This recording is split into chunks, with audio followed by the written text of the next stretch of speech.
Judulnya tadi adalah Life Cycle Nutrition. Mungkin bisa open mic. Kalau yang terkendala open mic bisa di kolom chat, kenapa sih saya sebagai calon dokter harus ngambil kuliah ini? Ayo, siapa yang mau berpendapat?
Recording in dokter progress. harus belajar soal gizi itu supaya proses penyembuhannya itu bisa didorong dengan gizi.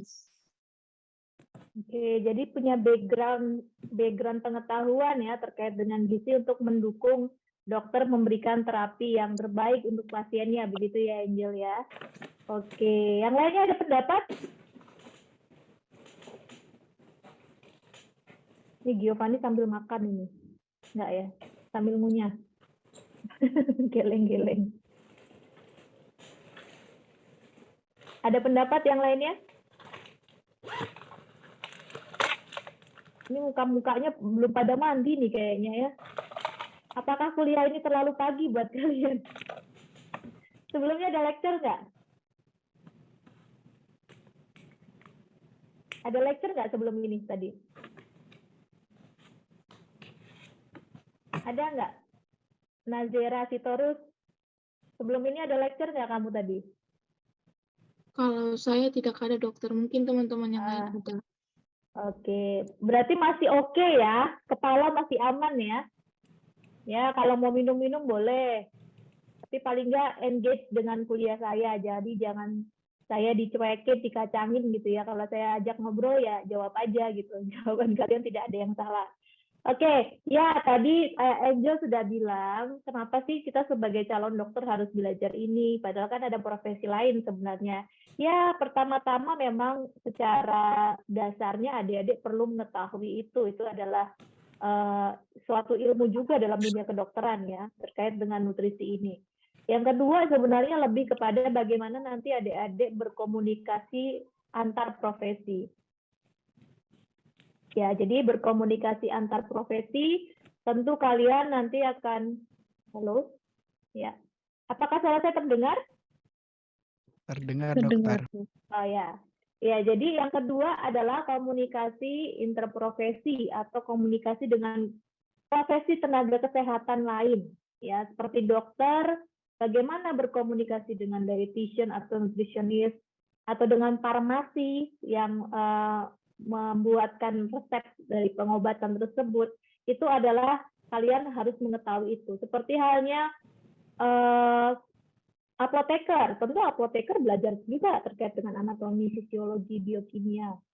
Kemudian perawat juga belajar itu, patofisiologi juga dia belajar, farmakologi dia juga belajar. Jadi lebih secara basic science yang mereka mengetahui, walaupun mereka tidak akan ahli di sana, jadi adik-adik tidak akan ahli dalam bidang nutrisi, karena adik-adik adalah dokter, kecuali nanti adik-adik ambil spesialis gizi klinik ya.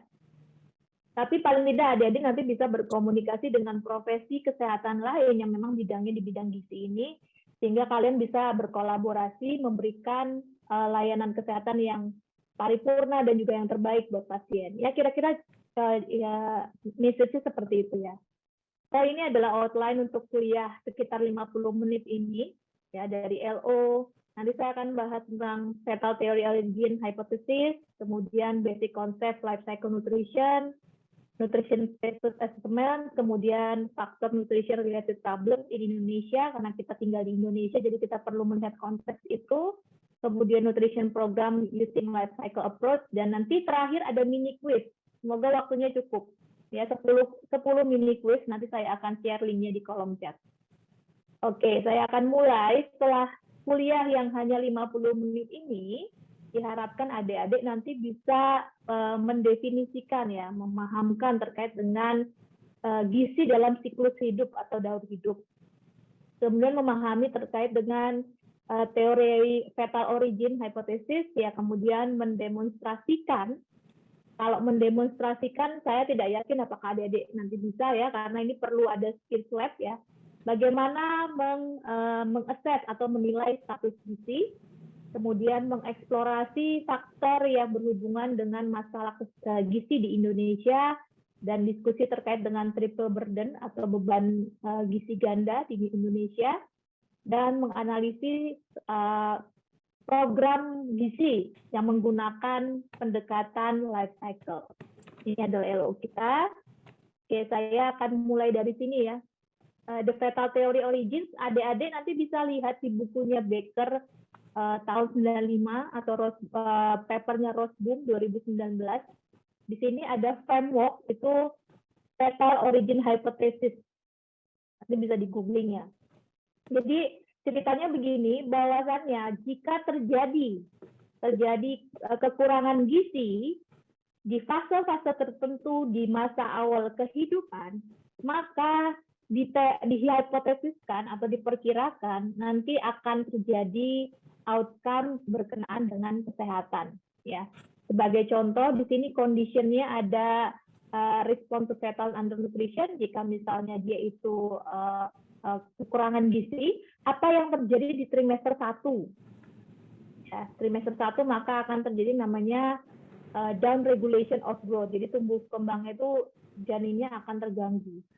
Trimester kedua itu nanti akan terganggu juga antara fetal placenta relationship-nya. Jadi berkenaan dengan placenta itu juga akan terganggu. Trimester 3 jika itu tetap masih terjadi, maka yang diserang adalah nanti perkembangan otaknya. Sel-sel otaknya akan terganggu. Ya, itu dari response to fetal undernutrition. Nah, jika misalnya itu berat badannya itu berkenaan tersebut, maka terjadi nanti trimester 1 tentu akan reduce ya, reduce di trimester 1, trimester 2. Namun di sini kalau misalnya birth weight masih dianggap normal nanti trimester 3 karena nanti akan ada percepatan.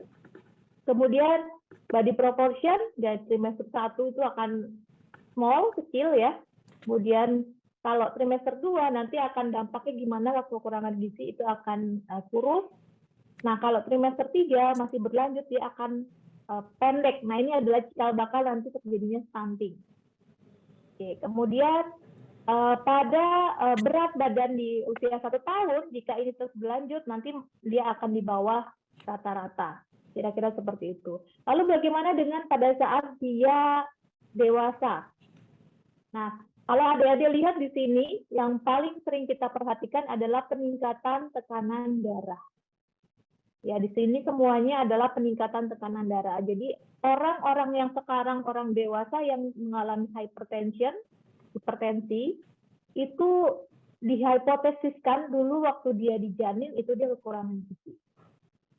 Nah, selain itu ada juga NIDD ya, non independent diabetes ya, jadi diabetes mellitus tipe 2. Kemudian peningkatan low density lipoprotein LDL, dan juga kolesterol.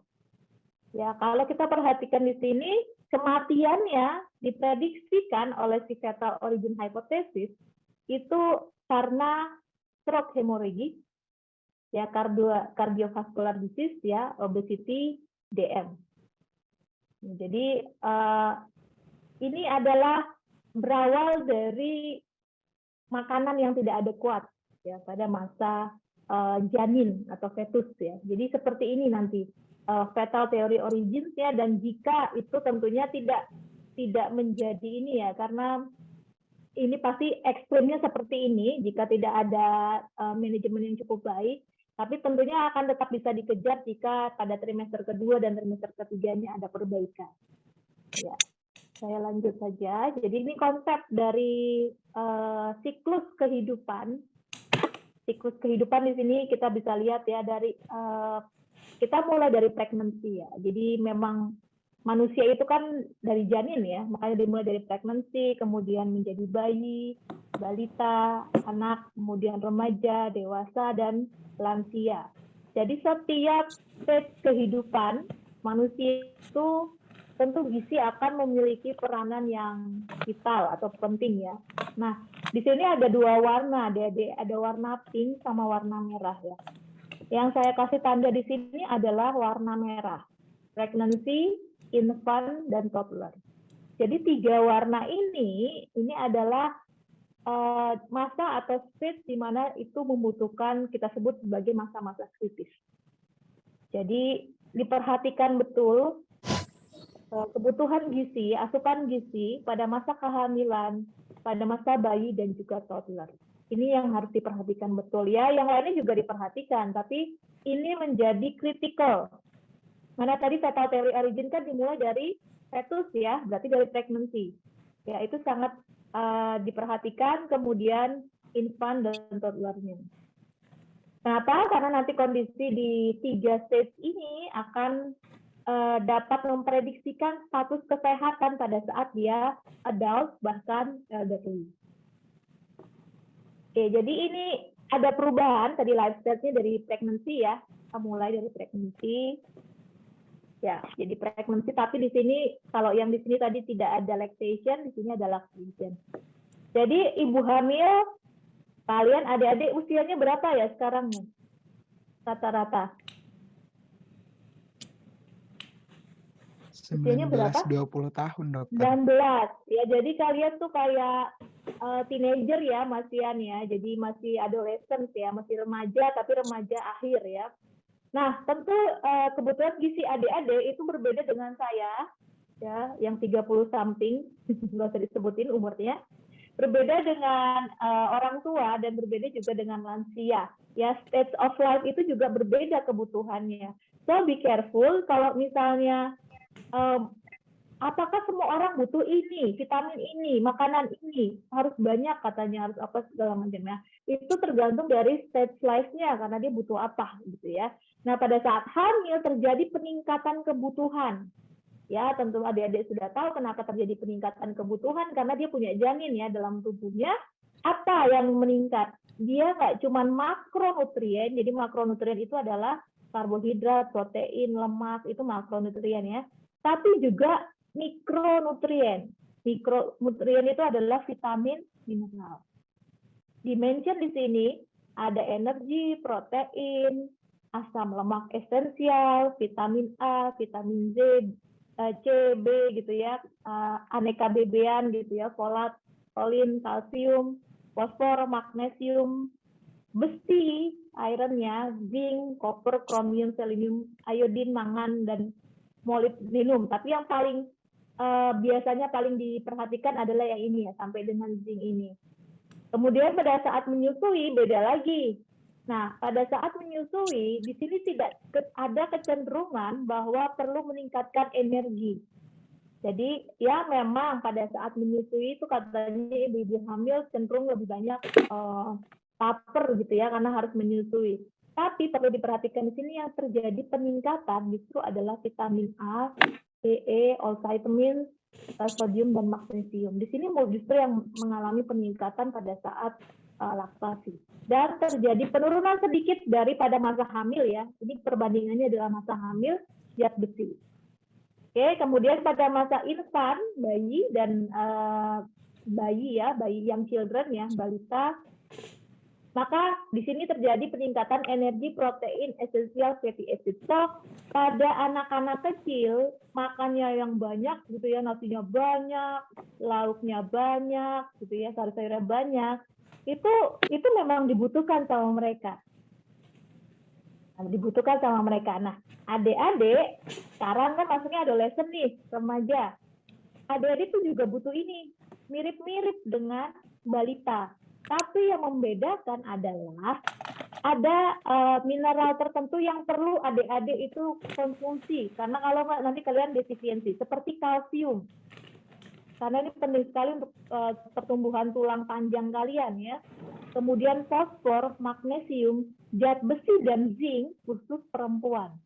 Ya, jadi zat besi dan zinc khusus perempuan karena perempuan mengalami menstruasi ya di usia ini. Jadi ini kebutuhan kalian. So, kalau misalnya nanti kalian sudah umur 25, 26, itu metabolisme mulai melambat. Hati-hati, jangan lagi makan seperti kalian usia 19-an atau 20-an awal. Energi dan protein, karena nanti energi dan protein yang berlebih akan ditumpuk di dalam tubuh kalian. Ya, jadinya kalian akan mengalami BMI yang berlebih. Begitu ya. Kemudian di sini early adulthood, ya adik-adik bisa masuk kategori early adulthood, tapi saya masih bisa mengatakan itu remaja ya.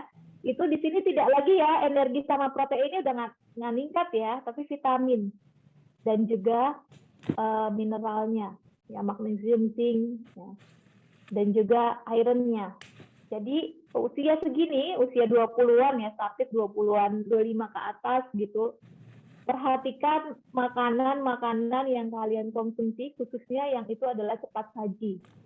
Ya, adik-adik saya tahu mungkin adik-adik itu langganan apa namanya mie gacoan gitu ya, kopi janji hati, janji jiwa, mixue gitu. Be careful karena itu adalah jenis makanan yang tinggi gula. Nah, di usia adik-adik tidak membutuhkan itu berlebihan. Butuh sih butuh, tapi nggak berlebihan. Kalau berlebihan nanti ya ditumpuk gitu ya. Kalau sesuatu yang lebih pasti akan ditabung di dalam tubuh. Ya jarang sekali yang dikeluarkan ya. Oke, kecuali mineral ya seperti zat besi ya itu nanti langsung dikeluarkan.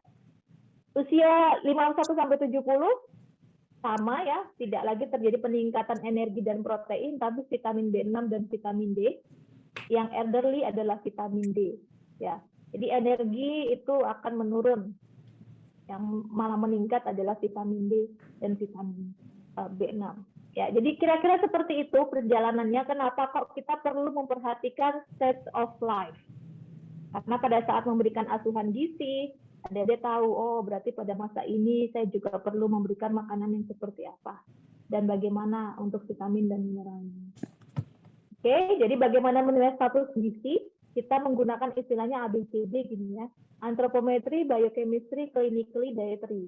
Dan ini semuanya adik-adik digunakan untuk screening. Ya, sudah tahu belum bedanya screening sama diagnosis? Sudah tahu bedanya screening sama diagnosis? Belum dapat ya? ICD-10 belum dapat? Belum. Ya, jadi kalau screening itu adalah adik-adik yang menilai atau memeriksa seseorang yang nampaknya terlihat sehat. Ya, tujuannya supaya tidak sakit. Ya, tujuannya supaya tidak mendapatkan sakit. Nah, sementara diagnosis adalah adik-adik menilai orang yang sudah dengan ada tanda dan gejala. Ya, seperti halnya pasien datang ke dokter karena apa? Pasti kan nanya ya, batuk. Ya, kapan batuknya? Apalagi keluhannya. Nah, itu kan ada tanda dan gejala. Sedangkan screening, kalian nggak punya tanda dan gejala. Oke. Tapi kalian memeriksa, kalian diperiksa secara tepat, dan murah. Supaya mengetahui adik-adik itu kira-kira akan mengalami atau ada arah ke diagnosis tertentu atau tidak. Contohnya apa? Di masa pandemi ini adik-adik tahu nggak contohnya apa? Kalau screening. Apa? Kedengeran suaranya? Angel, kamu udah ngomong dari apa? Tes COVID. Iya, tes COVID yang mana? Yang swab. Rapid test.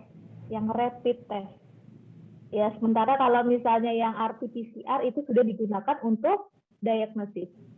So, kata kuncinya adalah kalian nggak sakit, mau terbang ya, kan syaratnya itu ya, rapid test gitu ya. Kan kalian nggak sakit, nggak batuk, nggak apa gitu ya. Tapi kalian ngetes, itu adalah screening. Tapi kalau misalnya, oh ternyata screeningnya positif, tapi kan diagnosisnya belum, maka dilakukan pemeriksaan untuk menegakkan diagnosis, yaitu menggunakan RT-PCR.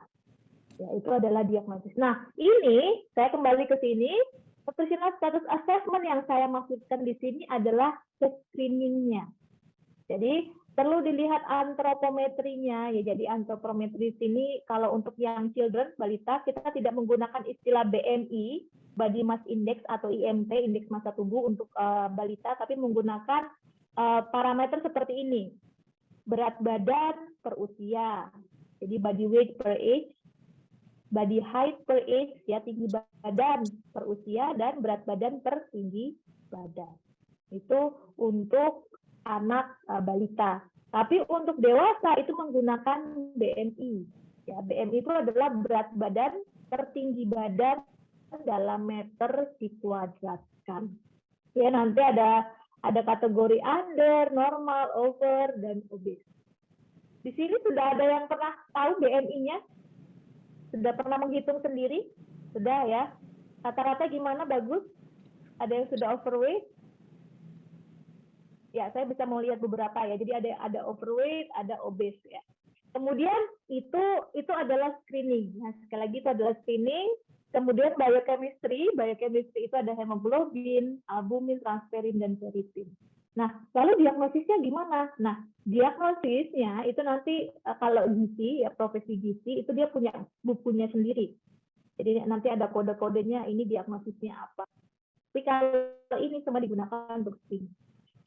Nah, biochemistry clinically ini adalah tanda-tanda vital sign ya, temperatur, pulse, blood pressure, sama halnya kalau misalnya pasien datang ke dokter kan, sebelum masuk ke ruang dokter itu biasanya ada stafnya nurse ya, ada perawat, kalian ditensi dulu gitu ya, kemudian dicek suhunya gitu ya, kemudian dicek pulse-nya, itu adalah secara klinis.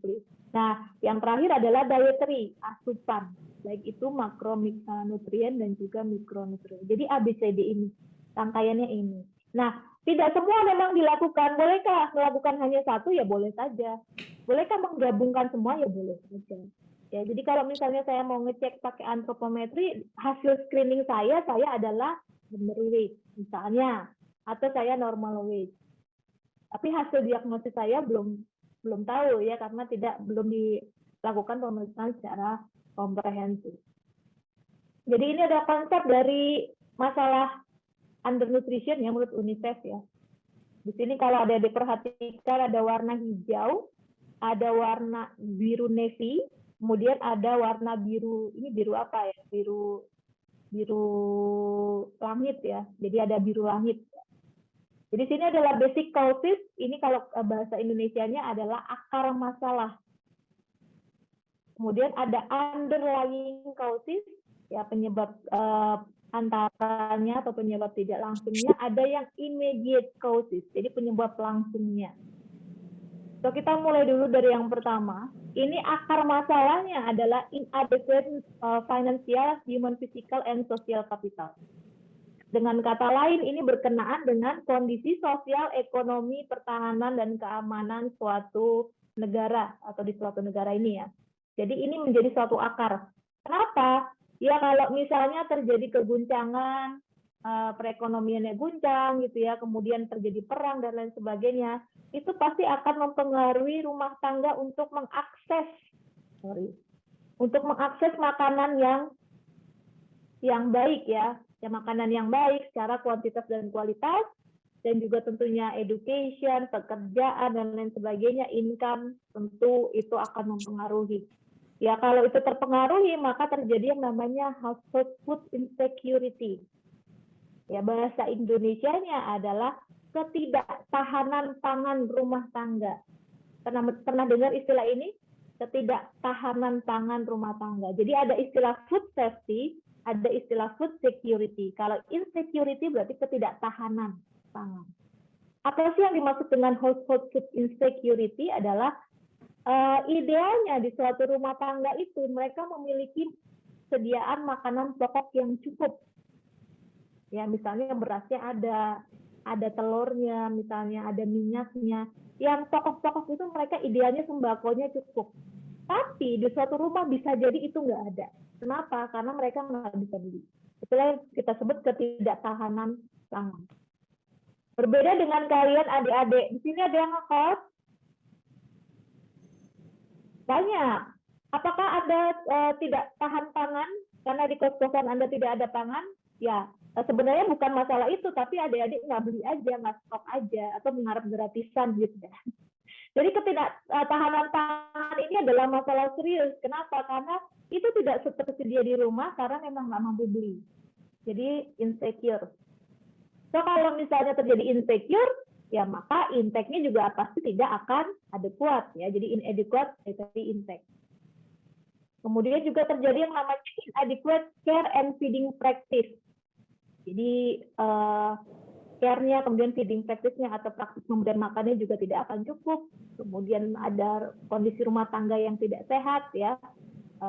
Jadi ya mengakibatkan inadequate dietary intake ya, dan juga mengakibatkan suatu penyakit. Nah kalau ini tidak ditangani secara langsung ya, secara terus-menerus, maka short-term-nya, konsekuensinya pasti akan ya kesakitan, kematian, bahkan disability. Long-term-nya maka akan pengaruh yang namanya cognitive ability, kemudian tinggi badan ya, di sini disebut dengan stunting nanti, performa reproduktif ya, metabolik dan penyakit kardiovaskular. Ini long-term-nya. Kalau dilihat punyanya undernutrition ini, punyanya UNICEF ini mirip-mirip dengan fetal teori origin ya. Jadi nanti kalau nggak ditangani lebih lanjut, ini ekstrimnya, long-term konsekuensinya akan seperti ini. Jadi SDM kita tidak unggul, padahal kan Indonesia mencanangkan memiliki SDM yang unggul, Indonesia maju. Tapi ya gini, kenapa? Karena daya saing kita dengan SDM luar negeri itu nggak bisa, kognitif kita di bawah misalnya, IQ level kita di bawah, kemampuan kita berkomunikasi dengan bahasa internasional lemah misalnya, kemudian reproduktif performance-nya juga lemah, itu juga akan mengakibatkan ini ya, konsekuensinya, dan ini akan terus-menerus antar intergeneration, tidak stop sampai di generasi itu akan terus-menerus dan jadinya ya seperti ini. Gitu. Jadi permasalahannya seperti itu, makanya tidak heran jika masalah gizi di Indonesia itu belum selesai. Kenapa? Karena ya intergeneration. Ya ini tiba-tiba si Giovanni punya kumis, tiba-tiba udah tua aja ya. Ini kenapa kamu pakai kumis-kumisan ya? Kelihatan di sini soalnya. Ya, kita kembali ke konteks Indonesia. Saya tadi bilang bahwa terjadi intergeneration problem. Ada masalah gizi yang terus-menerus nggak selesai-selesai sampai generasi berikutnya dan berikutnya, dari generasi ke generasi. Nah, ini yang terjadi. Tahun 2018 itu masih menjadi database kita untuk Riskesdas ya, riset kesehatan dasar, dan baru dilakukan tahun ini dan belum rilis ya laporan terbaru. Karena Riskesdas itu dilakukan 5 tahun sekali. So, di tahun 2018, 3 dari 10 anak balita itu mengalami stunting. Jadi kalau misalnya ada 10 anak balita, 3-nya itu stunting. Ya, 1 di antaranya itu adalah wosit. Wosit itu kurus. Ya kalau atau bahasa lainnya busung lapar gitu ya. Dan 1/5 anak sekolah itu mengalami overweight atau obese. Oke, kecilnya itu dia stunting ya. Anak-anak balita kita stunting 30% ya. 1 di antara 10-nya itu kurus banget. Anak-anak sekolah kita 1/5-nya obese, overweight. Ya.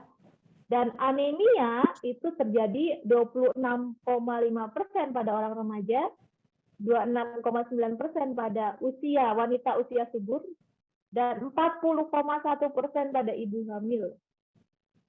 Ya, 47 pada anak usia di bawah 5 tahun. Ini masalahnya. Semua kena ya. Semua kena ya. Semua stage yang saya bilang kritikal tadi kena. Nah, Makanya di sini ada istilah namanya triple burden of malnutrition. Jadi bebannya nggak cuma single, nggak cuma double tapi triple. Kalau single mungkin masalahnya cuma undernutrition.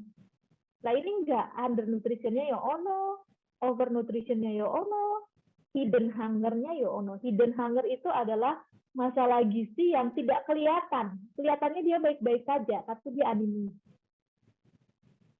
Ya, jadi adik-adik pernah ini nggak sih nonton iklan gitu ya? Anak saya terlihatnya baik-baik saja. Itu jangan salah. Ternyata anak Indonesia itu sekiannya itu mengalami masalah ini, ya kekurangan zat besi, kekurangan apa itu adalah hidden hunger. Kelihatannya tidak kenapa-kenapa ya.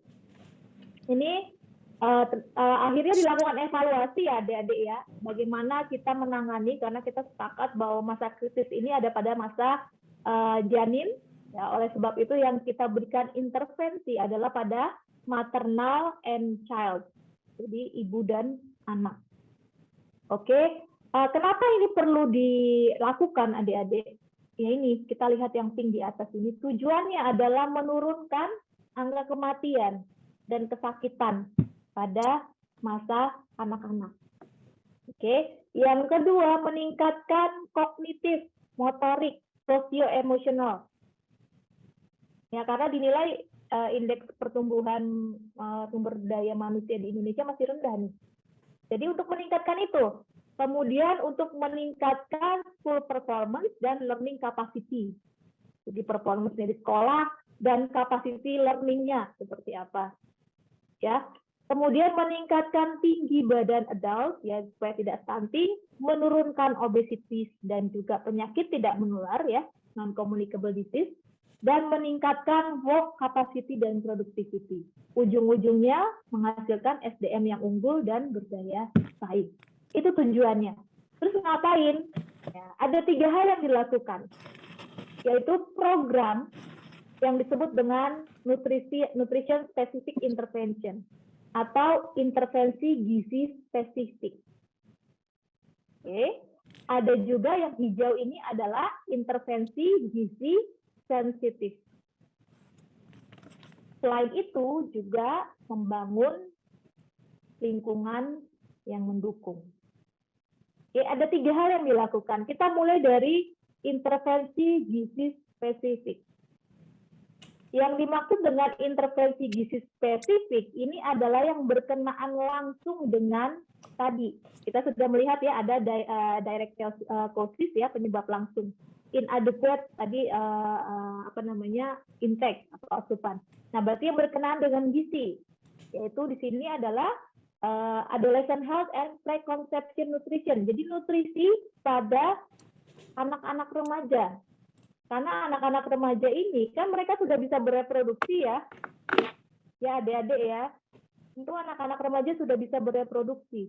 Kalau misalnya mereka tidak melakukan seks yang aman dan tahu-tahu hamil, padahal gizinya tidak baik, maka ini akan menjadi disaster. Ya, so adolescent health remaja ini perlu diperhatikan. Kemudian maternal dietary supplementation.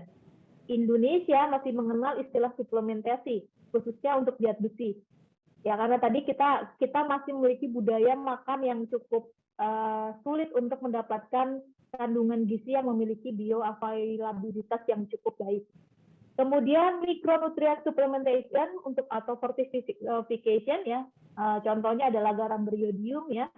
Semua garam saya kira sudah beriodium ya, sebelumnya ada garam juga yang tidak beriodium, kemudian ASI, breastfeeding, dan juga pemberian makanan pendamping ASI, kemudian pemberian makanan tambahan pada anak, diversifikasi makanan, ya, kemudian perilaku makan dan stimulasi, penanggulangan pada penyakit atau pada kondisi malnutrisi yang sah, kemudian disease prevention atau pencegahan penyakit dan manajemen, dan nutrition intervention pada kondisi emergency. Ini adalah program-program atau ya program yang terkait dengan nutrition spesifik. Ya, jadi kalau spesifik kata kuncinya itu berkenaan langsung dengan gizi. Oke, yang namanya kehidupan kan pasti nggak selalu melulu terkait dengan gizi ya. ada hal lain yang kita tidak boleh mengesampingkan karena pasti itu akan mempengaruhi. Makanya ada yang namanya intervensi nutrisi sensitif atau nutrition sensitive program.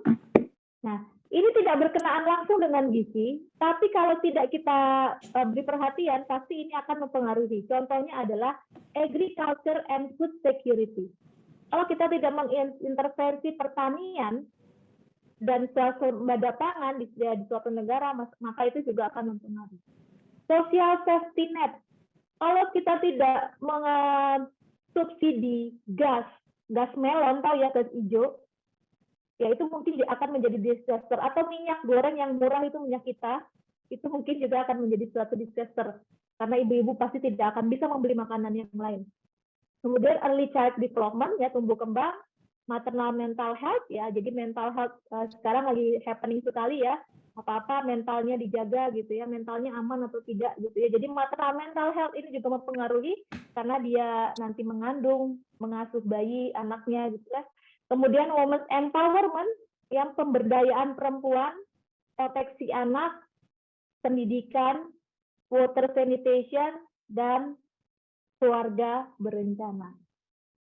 Ya, ini nggak berkenaan langsung dengan gizi, tapi pasti nanti akan sana juga ujungnya. Kalau satu keluarga tidak tidak melakukan KB, maka nanti anaknya lahir terus gitu ya, dengan jarak yang pendek-pendek, bisa dibayangkan nanti bagaimana mereka mencukupi kebutuhan makanan. So ini adalah nutrition sensitive. Ya. Selain itu juga pemerintah perlu memperhatikan bagaimana membangun lingkungan yang cukup baik ya. Tentunya ada advokasi strategi, accountability incentive, horizontal and vertical coordination antara Dinkes, Kemenkes, pendidikan ya, rumah sakit dan sebagainya. Jadi ini berkenaan dengan politik ya, dan tata pemerintahan, kepemimpinan, capacity dan financial resource. So ini tadi masalahnya adalah masalah gizi, yang kalian kalau pikir masalah gizi kan cuma sesimpel masukin makanan ke mulut gitu ya. Tapi ternyata tidak sesimpel itu ya, Besti ya. Jadi perlu diperhatikan secara lebih secara komprehensif. Tujuannya yang di atas tadi tidak perlu saya ulang ya. Oke. Ya. Lalu kalau di Indonesia berkenaan dengan itu kita punya yang namanya 1000 HPK. Sudah pernah dengar? 1000 HPK. Sudah ya? 1000 hari pertama kehidupan. Starting from fetus, infant, toddler. Kalau 1000 hari itu sekitar usia berapa sih? Berarti sekitar usia 3 tahun. Itu menjadi critical period ya. 2 tahun ya, 2 tahun something ya. Jadi critical periodnya di situ. Oke, ini referensi saya. Adik-adik bisa lihat nanti, mungkin biasanya juga saya akan memberikan dalam bentuk PDF ya, PPT ini. Oke, sebelum kita ke kuis, mungkin ada pertanyaan? Masih ada waktu, saya ngebut ini. Kalau lecture itu hanya semantik ya, jadi jangan berharap saya seperti buku yang menceritakan dari A sampai Z. Harapan saya adik-adik sudah membaca buku sebelumnya. Jadi ini pemantik aja, nanti adik-adik bisa belajar lebih lanjut terkait dengan itu. Ada pertanyaan mungkin adik-adik? Enggak ya? Untuk assess nutrition gitu-gitu ya, ini biasanya kalau saya ceritain pasti adik-adik nggak akan pernah paham ya. Ini akan bisa kalian lakukan jika kalian melakukan di skills lab ya. Ada skills lab untuk antropometri nggak di UKDW? Ada nggak? Sudah praktikum? Barusan tadi pagi. Oh, berarti sudah tahu ya mengukur berat badan, tinggi badan sudah tahu ya, menghitung. Selain itu, apakah adik-adik juga menilai lemak subkutan? Tebal lemak. Iya, tebal lemak pakai skin fold caliper. Ya, jadi lemak-lemak di perut berapa ya, itu adalah antropometri ya. Nah, tentu di sini di kuliah ini tidak akan saya jelaskan lebih detail gitu. Nggak ada pertanyaan nih, saya mau lihat dulu muka-mukanya. Yang lainnya aman. Ini tahu Feni Liati ini serius amat sampai nggak kedip ya. Nah, sekarang baru kedip. Kalian tuh memang generasi yang sangat pintar ya, modifikasi ruangan kuliah ini. Safina kok nggak kelihatan mukanya hitam semua.